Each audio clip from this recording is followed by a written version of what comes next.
Good morning mga ka-farming. Ito po, magpe-prepare na naman po tayo ng ating trillings na nawasak ng malakas na hangin. Natumba po, wash out po yung trillings natin. Yung trillings natin yun, oh. Ayan po, lilinisin na natin. Tanggalin muna natin yung mga alambre. Itatabi natin yung mga bikal natin at papalitan natin ng mga kawayan na bayog. Ayun po, yung nandun na nakatayo, para po mas matibay pagdating ng mga malalakas na hangin at bagyo, kasi po rain season na po tayo. At tatalim po natin dito ay sitaw. Ayun po si Kuya Romy, naglilinis na. Tinanggal po niya yung mga nasirang ampalaya. Ayan po. Yun po sa kabila doon ay may talim na po na ampalaya yun. Ito po ngayon ay piniprepare na natin. Ayan po, tatanggal na natin yung alambre para po maitayo po natin ulit ng ating trellis po.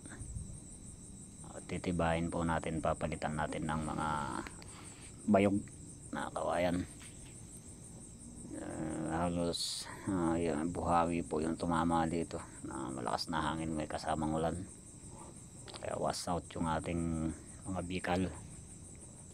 Nangaputol po sa ilalim yan, pati po alambre nangaputol. Yan po yung ating mga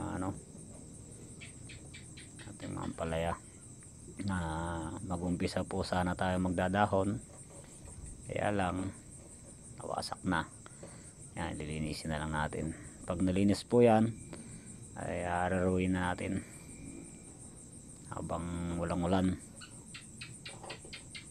para po makapag-prepare tayo sa sitaw. Kasi po yung mga ampalaya natin doon tubo na, almost nasa 10 days na po yun. Yung ampalaya natin doon sa harap ng tabing bahay, ayun po, nakikita nyo po yung birding yun, palay na po yun. Yung dating tanim na dalawang trellis po dyan na ampalaya at upo, tinaniman na natin ng palay ang kalahati.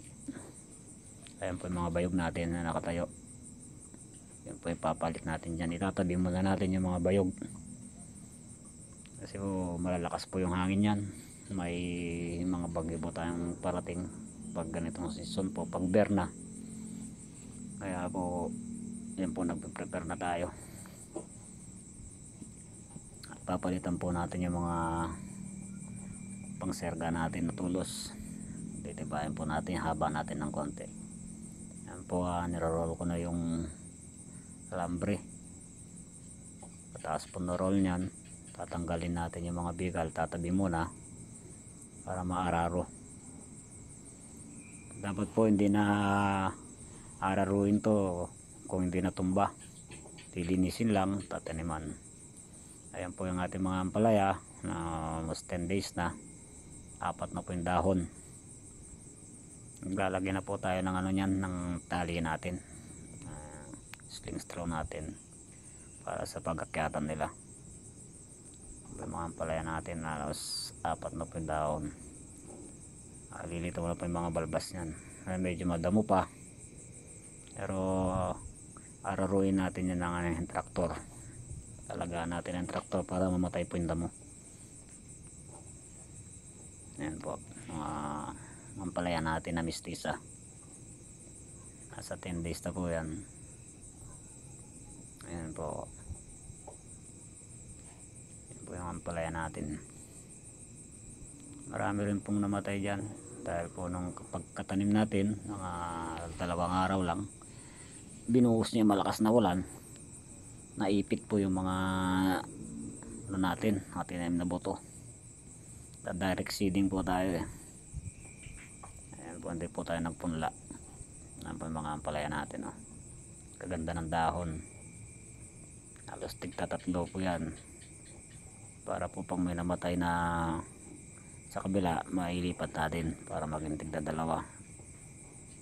Ililipat po natin yung iba dyan para dun sa mga namatay na ampalaya natin. Yan po, halos pares po yung laki nya. Yung iba po naipit, namatay. Kaya yan, mag-uulit po tayo ng iba, tatanggalin po natin sila. Pwede po yan kahit dalawa-dalawa lang, dapat po dalawa-dalawa lang yan, kaya lang sumobra yung buto natin. Ginawa natin tigta tatlo para in case na may mamatay ay transfer natin. Ayan po ang ating mga palaya, at yung trellis niya na ayusin po natin, titibayin natin, papalitan din natin ng ano yan, mga tulos niya, mga serga niya para matibay. Kasi po mga bikal yan, delikado po sa hangin yan. Pag medyo malakas yung hangin, puputulin po yan, lalo na kung may mga bagyong parating. At itataas po natin yung ano yan, yung lupa niyan, para kung may malakas man na tubig, dire-diretso lang. Ayan po yung mga damo-damo, pag inararo po natin yung mamatay ng damo, tapos lalalim na po yung mga hukay natin sa gitna para dalo yan ng tubig. Ayan po, ang ka-farming, update ko na lang po kayo sa susunod na vlog. Maglalagay na po tayong tali dyan, at i-update ko po kayo sa isang trellis natin pag naitayo na natin. I-vlog po natin yung pagtayo ng trellis para makita rin po ninyo paano po magtayo ng ating balag sa mga baguhan po. Sigurado po yung mga datihan na alam na po kung paano. Alam po, konting kaalaman din po sa mga kasama natin farming yung gustong maghalaman, para makita paano yung preparing ng ating mga halaman. Ito po din na po natin na ipakita sa vlog yung pagtanim, kasi po medyo busy tayo, halos hindi na po tayo makapag video kasi po nasira po yung ating isang trellis, kaya pinilisan po natin yung paglilinis kasi maabutan tayo ng rain season, baka di na po tayo makatanim. Magda-direct seeding din po tayo dun sa sitaw natin. Ayan po mga ka-farming, i-update ko na lang po kayo.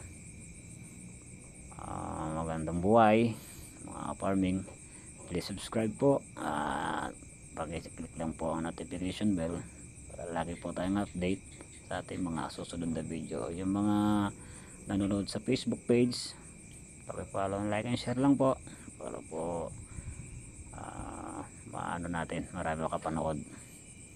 Yung po mga farming, magandang buhay, God bless all.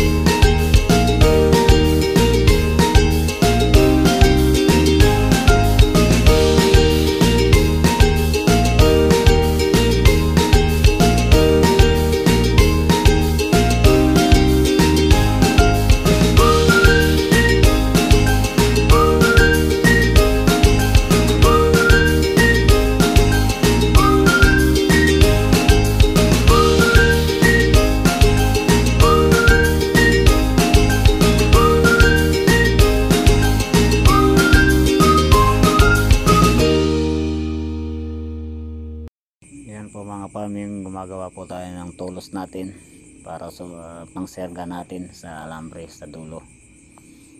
Nahaba po natin para malalim po yung baon, para hindi po mabunot ng malakas na hangin. Yan po yung mga bayog natin na kawayan, tawag po sa amin yung bayog. Yan po, nilalagari ko na. Mamaya po bibiyakin na natin yan, gagawin na natin ng tulos. Sige po mga ka-farming, pag naitayo ng ating trellis, at i-update ko po kayo sa ating nasirang balag.